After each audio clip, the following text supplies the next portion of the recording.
being the high span and the retractor span. This morning, we were able to replace the connecting post at span 13. That was to facilitate us moving over to span 16, getting equipment over to span 16. We had to put in some temporary decking, and we will be working at span 16 to reconnect the connecting posts. We had to suspend all work due to the tide.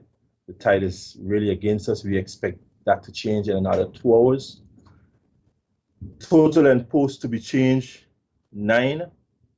Anchor chains to be replaced, 9. Most of the anchor chains is on what we call the left side, which is the south side. So once the tide would have changed, we're expecting to reconnect at least 4 of those anchors. If we can do that, then we'll be in a better position to work later into the evening and possibly tomorrow. Hopefully, once that is done, we will be able to open to some light traffic. We have damages to the transom at span 13. What you would have noticed is that span 13 is just 2 spans off of span 11, which is the acceptor span. The reason we've had to suspend all marine transit is because the fact that you see the bridge out of line. And for the retractor span to close, it has to be in line. So we cannot take the chance to open the retractor span. And as a result of that, we would have suspended all marine transits. So I have here with me my team who has been here with me, most of them since last night. I don't know how Miss Richardson, I left her at 5 and when I came back at 9, she was still here, and she was here since 12 with me. So I guess she's probably running on bare adrenaline. Ms. Bradford, who is a maintenance engineer, she's been here with us since last night. Mark, who is our maintenance personnel, he has been with us. Mr. Haley, the plant manager and acting deputy general manager. And I have here with me my minister, so I will pass you over to my minister and then we'll open for questions. Thank you, Mr. Adams. Ladies and gentlemen, just some other updates. Start off with you had a technical updates from Mr. Adams and team.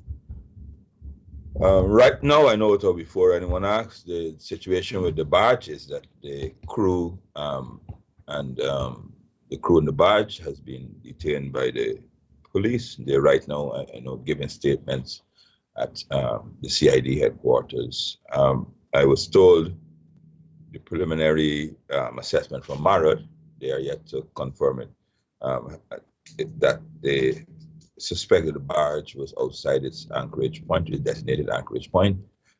They also suspect that the barge was not properly manned because it was not properly manned. So that was one of the reasons. When the barge, as you would have heard before, became adrift, the crew was manned by Cubans and Panamanians. Apparently, it's a Panamanian registered vessel, and they actually issued a mayday. The captain or whoever it is, while they were coming, they actually issued a mayday very late because apparently it was it's drifting from about Grove Diamond, apparently to Marad.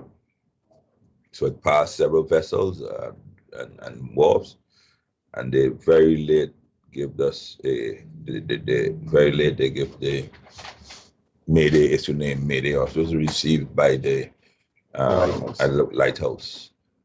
Because obviously the captain or crew could not speak English. The only words that they understood was mayday, but they activated, and the white lighthouse contacted the harbor master, who immediately contacted the owner of a tug. This is just to come to the assistance.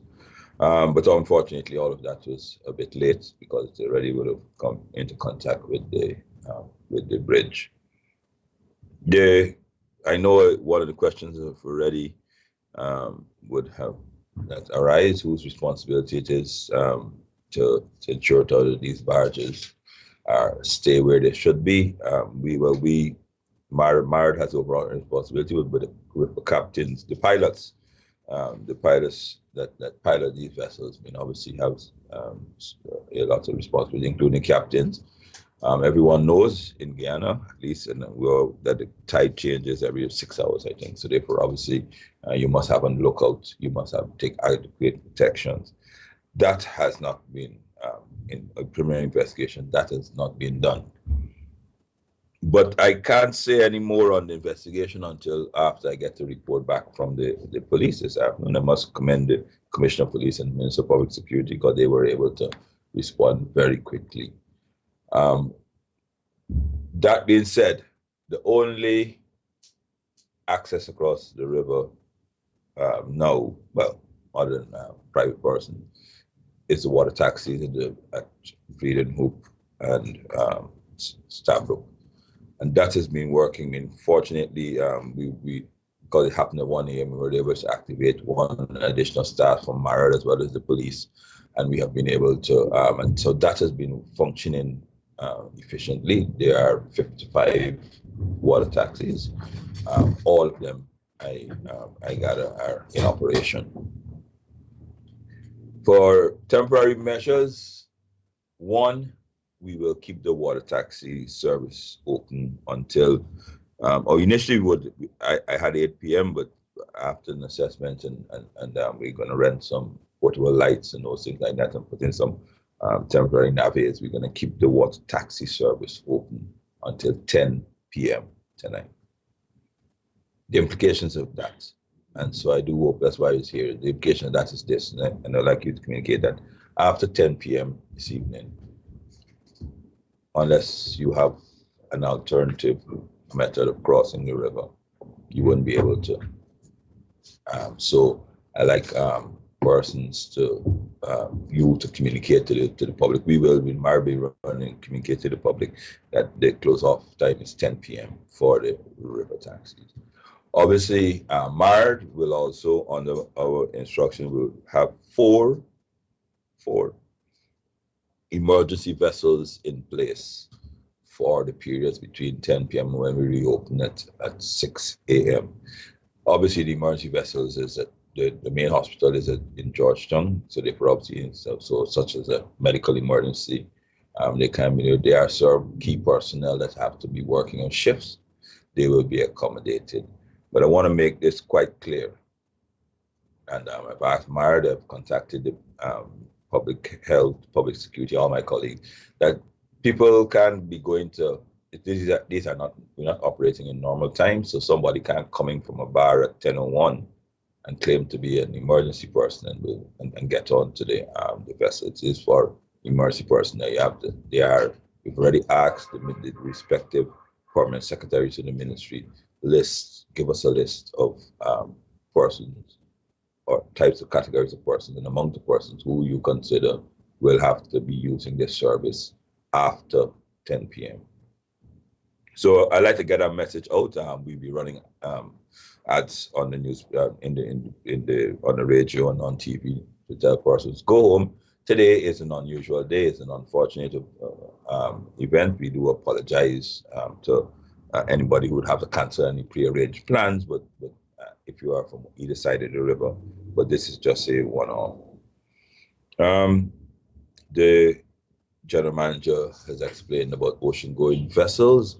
MARD is now, I have, just as a precautionary number, stated 3 days. I don't know how, as a vessel, I've asked MARD to find out how many vessels were scheduled to be crossing in the next 3 days, to see what are the emergencies, if there's any particularly emergency type vessel. One idea would be, say, Guyol, if Guyol needs fuel or something like that. GPL, Kingston, if that vessel is there, right? The Garden Eden, if one of those vessels are there, if there are no such emergencies, obviously that will allow us to work within our schedule. But that information has not been compiled as yet, because we contacted all the agencies and all the agents to find out it's out there. We're saying to them, if it's not an emergency, don't even. Well, I'm saying to them now. I mean, don't even. We would ask you to delay transit for until further notice from the bridge. So that is the position generally. The way forward, obviously, the most important is the determination of if we can possibly reopen for light traffic. But you actually heard from the general manager, we have certain constraints which we will be looking at to see if we can mitigate. We have to once again do a lot more assessments and introspection within the between Demerara Harbour Bridge and Marad. The volumes of traffic has increased, and we now obviously may have to now insist and make it mandatory that crossing, one of the possibilities to mitigate this happening again, anybody crossing through there should be powered by barges, tugs, which we with Marad controls and pilots, and several other measures. But this is the second time this year we've had a collision, second or third time. You would know. I mean, of course, the other previous occasions were not as severe, but so that a barge would have in contact with some party. So we have to look at our introspection to do this. This, of course, also highlights, and I know the question will come, the status of the position of a fixed bridge, a more permanent bridge. That, as we've said before previously, is ongoing. The final report and the final documents were prepared. Well, were being reviewed we're doing in consultation with the IFC from the World Bank, and obviously it also highlights the need for us to get that done quite quickly. And finally, I know that persons have already asked, but I want to say, unfortunately, it is not possible for us to put a ferry vessel back in operation. People have been ringing and asking why not reactivate the Freedom Hoop Stabrook ferry vessel. The condition of the stellings on both sides cannot accommodate a restarting of a ferry vessel. So that's not possible. So I think that for me, I think that those are all the points I'd like to highlight. We'll take questions. Can I ask Mr. Chairman to come in, please? Yes.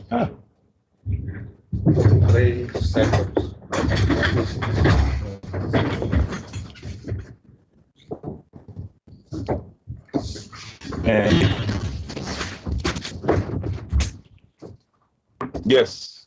We've now been joined by Chairman. Vincent. You want to make any comments? It's been a long day so far, so thanks for calling. Yes. Leonard Gilder, do we have an indication as part of the plan as to what kind of traffic would have been expected this morning? It's also coincided opening the school term. On average, we do about 11,000 this morning, being the first day of school of the new school year. We would have expected maximum traffic. What that translates to in the morning, that would be close to about 3,000-4,000, more than half going one way. So this morning we were scheduled for a 5 o'clock retraction. So that would have enabled us to at least, our plan was to finish at least by 6. So we would have had from 6 right on into our double lane. So that was our plan for this morning. We were even talking and thinking last week, do we run 2 double lanes? We can assess the traffic. So we were doing our own internal planning for the new school year and what that traffic brings. So we were expecting it to be something substantial. And this is a ballpark thing. I know it's a little too early to talk about that. Could we make a hazard guess as to what something like this would cost? There's an economic cost to it, but also people from the airport and so would have been affected. We this is a ballpark. Repairs and everything. The connecting post alone would be over $5 million. The anchor chains, in terms of that would be probably another $4 or $5 million. We have, and that's only what we're in assess right now. You have transom that is damaged. So the amount of work that's going on out there, I don't want to put any number out there as yet because we're still assessing, because I don't want the agent of the vessel who comes afterwards when we get the true figure says, but we heard you said in the media it is $2 and now you're saying it's $10. So we're going to be very cautious in putting numbers out there until we have a total assessment of what the true damage is, because we're still uncovering. This morning we didn't even realize that up to span 2022, 21, 22, there were some damages there. So I don't want to, at this early stage, start putting numbers out there. Let me ask the minister directly. In terms of a policy going forward, we have you mentioned that there were previous incidents this year.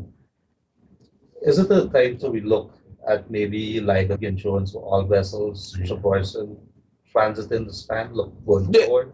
There is, right, as a rule, there's a law, gross ton law. Any vessel with over 500 gross tons are supposed to have carry the requisite insurance. It's mandatory already.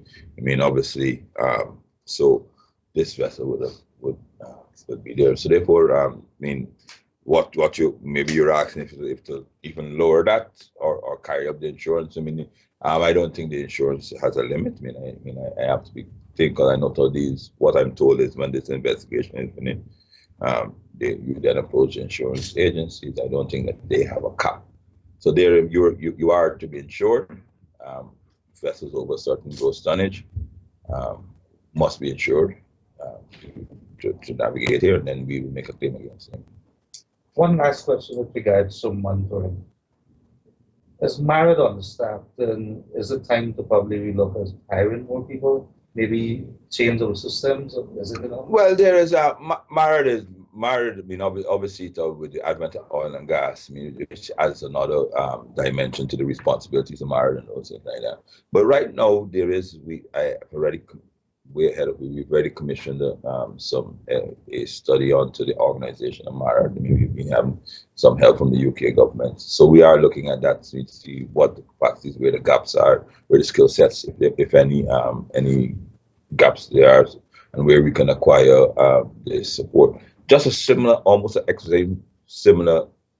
exercise that was done with GCAA to move us forward, category 1 rating to 8 rating. A similar exercise is being done at MARAD at the moment. So we are looking to see how to fill any deficient areas. We've already reviewed, and I think it's Duke Pollard went through. He reviewed our entire maritime sector laws, and he compiled a very big, thick report of all the deficiencies and all the outdated legislation that has to be done and changed and updated. So we are already well in advance with that at the moment. Gordon, was the news source. Do we have any idea where this barge and tug may have been heading? Location, destination? We will find out that as soon as we finish the police investigation, and the investigation is happening. So I get that information this afternoon. Do you know the police conducted fertilizer tests of the captain? I don't know. I spoke to the commissioner of police directly myself this morning, and I asked him to be as thorough as possible and as quick as possible. And so when I left my office to come here, the crew was at CID. So I was unable to get, and they were now conducting the interviews. so I was unable to get any updates of preliminary updates. But we will be updating everyone during the course of the day. And so I know you said it's impossible for the ferries to be brought in because of the conditions of the two stellings. But would you recommend moving forward that we have the stellings repaired and as a backup? And similarly in Berbice, because if something were to go wrong with that bridge, it would be the same chaos we might have here. That is quite true, and it's something that has to be there, but it'll be quite an expensive endeavor. Obviously, what you want is to have some redundancy, so that is something that we would have to look at. Well, the Burbage case is quite different. You have to go and change a law.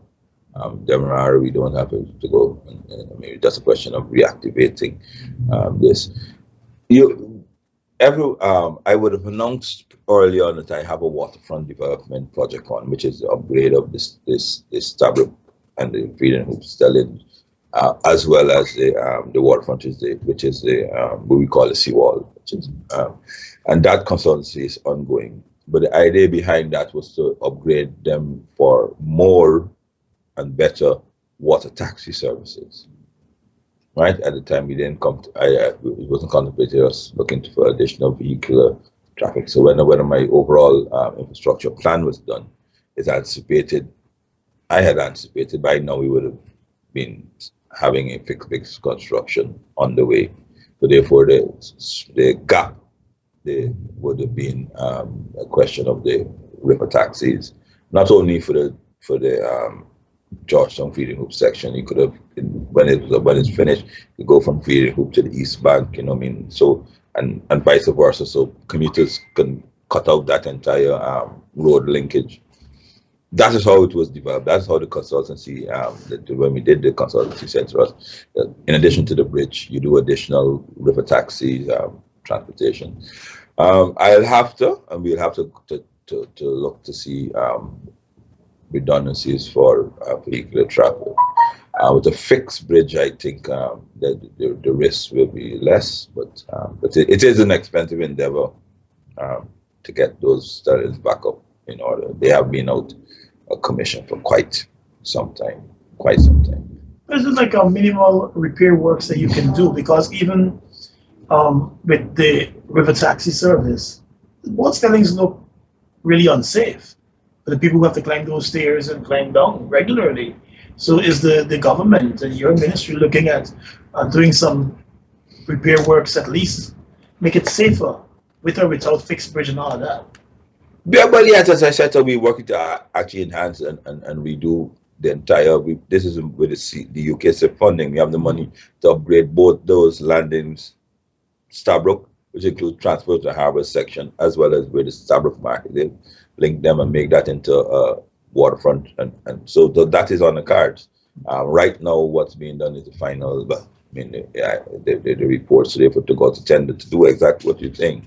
But we had not anticipated.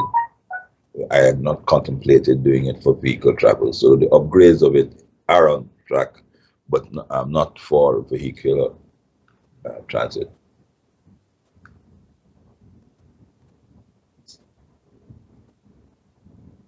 Bessie, Any other questions? The general manager, the incident that took place this morning, am I to understand that the barge drifted away, leaving the tug behind or something like that? What exactly happened? When I got the call at about 10 minutes to 1, and I got here, what I noticed is that the tug was connected to the barge. So there was a barge and a tug at the location.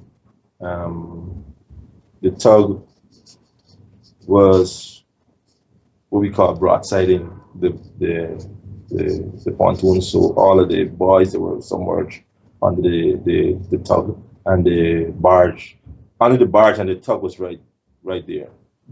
So I don't know what caused it. I don't know if they lost power, if the rope was cut. We don't know what that caused them to drift. But as Minister was saying, from what we heard, that they were drifting from a very, very, very far way out. When you say they were outside of their anchor point, to the regular Joe, what does that mean? Okay, the anchor point, the first main, your main anchor point is at Grove.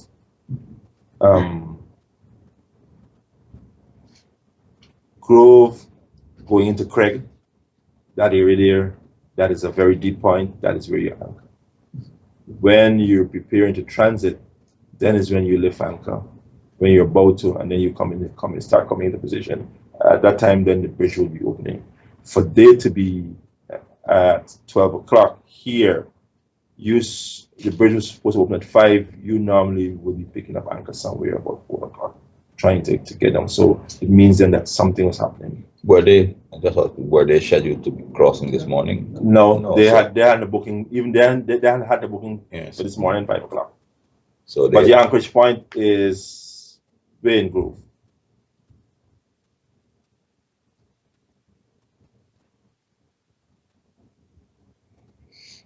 well, no other questions. I would thank you. I would want to urge and beg, plead with you. At least the one thing for this afternoon to get out is for the passenger boats service and to let persons know 10 p.m. is 10 p.m. I can anticipate some lovely individual coming up at 10:30, leaving a bar and then creating a ruckus, can't be able to get home. But it's not, there's a level of passenger safety we also have to look at. I know some people, right? So we have to look at passenger safety as well. So there's a certain, now the closing off time, I think, is 6 p.m. I think the last boat can go 6 p.m. We're putting in temporary measures, but that temporary measures will not allow us to have a 24-hour operation. 10 p.m. is 10 p.m. We'll have a list of emergency workers. We apologize. I apologize now beforehand for the inconvenience. We anticipate hopefully by Tuesday night, when these restrictions won't be there, that we may have, if possible, light traffic on the bridge. So therefore, they would have. So I like that message. The one takeout from you is so that persons know that in place. Quickly, sir, I know the Ministry of Health will commission a number of water ambulances. Have you been in contact with them so some could at least be on standby in this area? Well, the water ambulances they have. So we will have 4 vessels. The police will have vessels as well. Health persons will have. We will have.